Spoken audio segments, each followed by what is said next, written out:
Assalamualaikum warahmatullahi wabarakatuh. Hai guys, perkenalkan nama saya Nada Salsabila Purnama dari kelas 2 PK3 dengan NIM 96 2019 053. Nah, pada kesempatan kali ini saya akan menjelaskan tentang dasar-dasar komunikasi.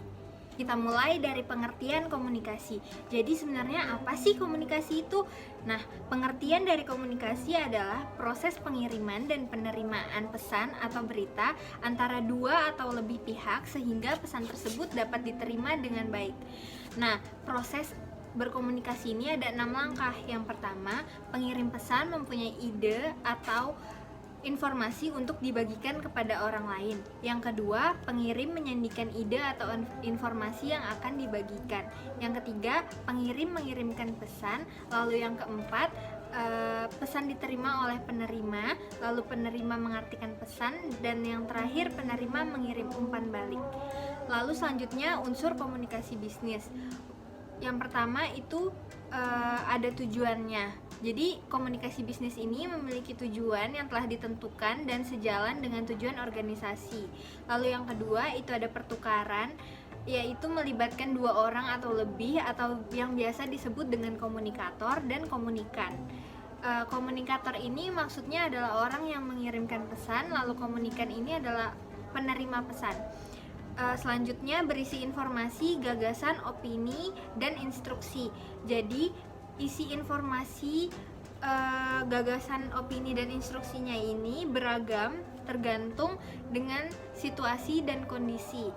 Lalu selanjutnya memanfaatkan saluran personal atau impersonal. Contohnya itu seperti bisa melalui dengan tatap muka atau lewat daring atau melalui media massa. Selanjutnya memakai simbol atau sinyal. Nah, ini menggunakan metode agar dapat dimengerti oleh si penerima pesan. Yang terakhir, pencapaian target atau tujuan.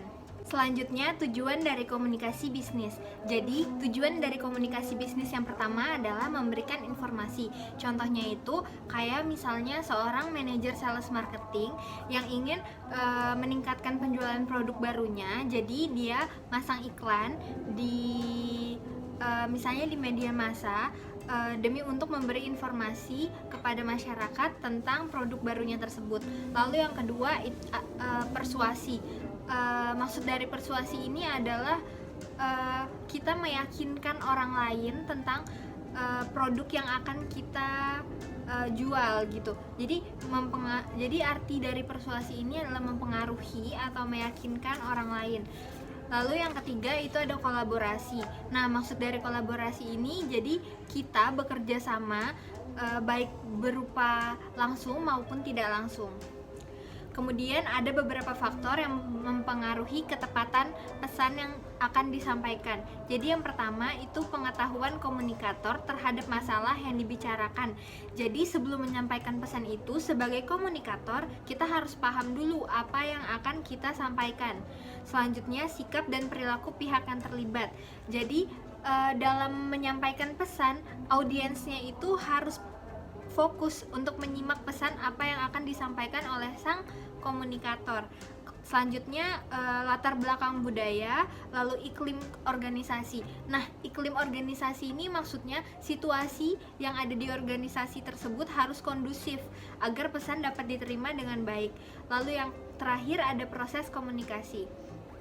Nah, komunikasi yang efektif itu apabila komunikan bisa memahami pesan yang telah disampaikan oleh komunikator dengan benar dan menyampaikan respon sesuai yang diinginkan oleh komunikator.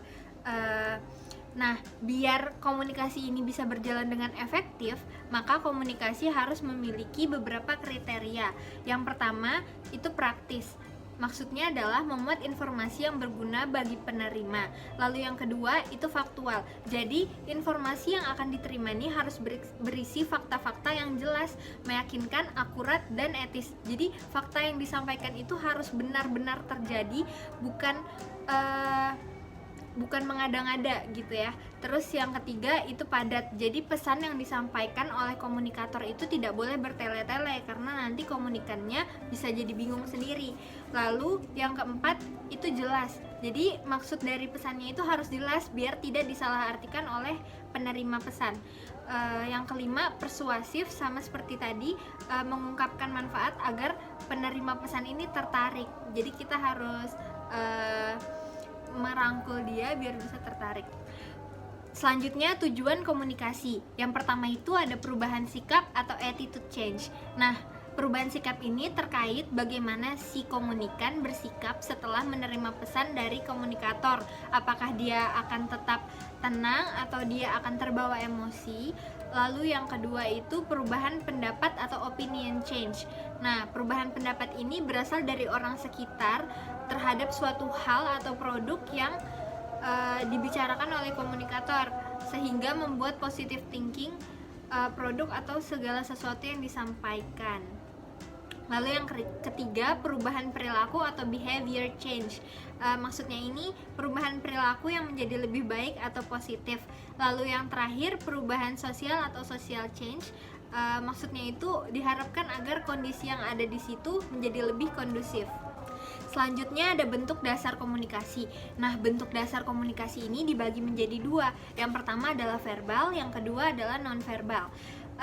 Verbal ini maksudnya bentuk komunikasi yang digunakan untuk menyampaikan pesan atau bisnis kepada pihak lain dengan menggunakan kata atau bahasa baik lisan maupun tulisan.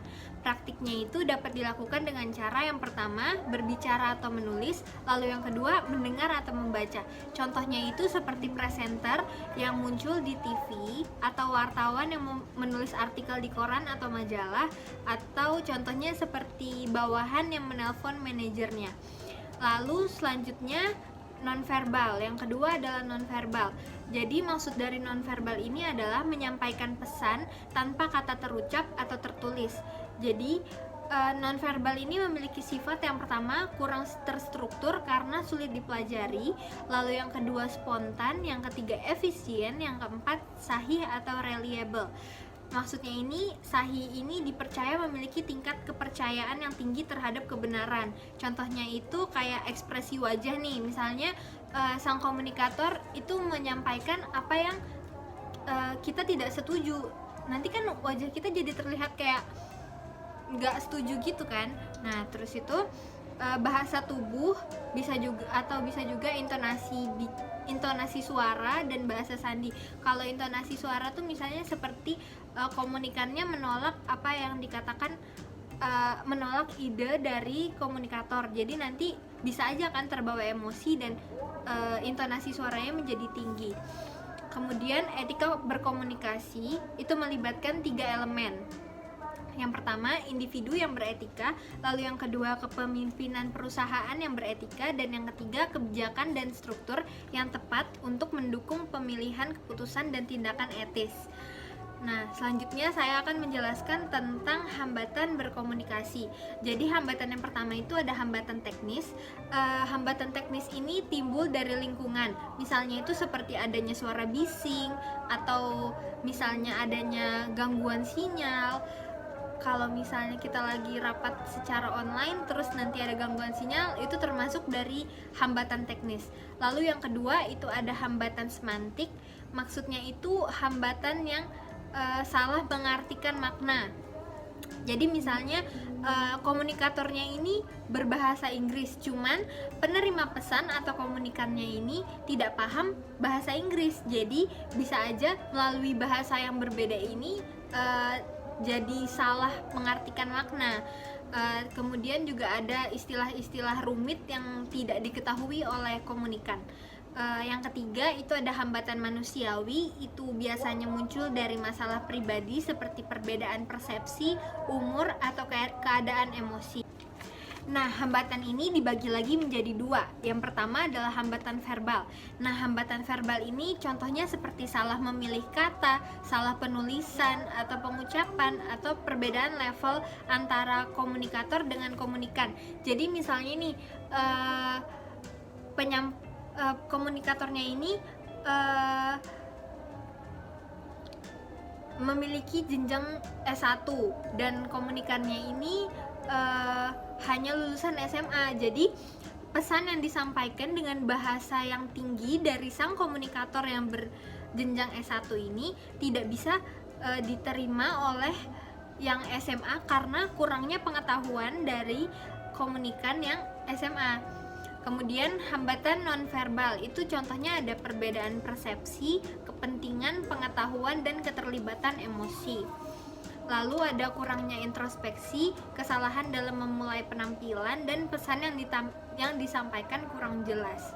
Nah, untuk mengatasi hambatan-hambatan ini, kita dapat melakukan beberapa hal. Misalnya yang pertama, menggunakan kata-kata yang mudah dimengerti oleh penerima pesan. Seperti tadi yang saya bilang, jangan pakai istilah-istilah yang tidak diketahui oleh orang pada umumnya. Kemudian yang kedua, memberikan respon yang baik, dan yang ketiga, memanfaatkan teknologi. Sekian video penjelasan dari saya, kurang lebihnya mohon dimaafkan. Terima kasih.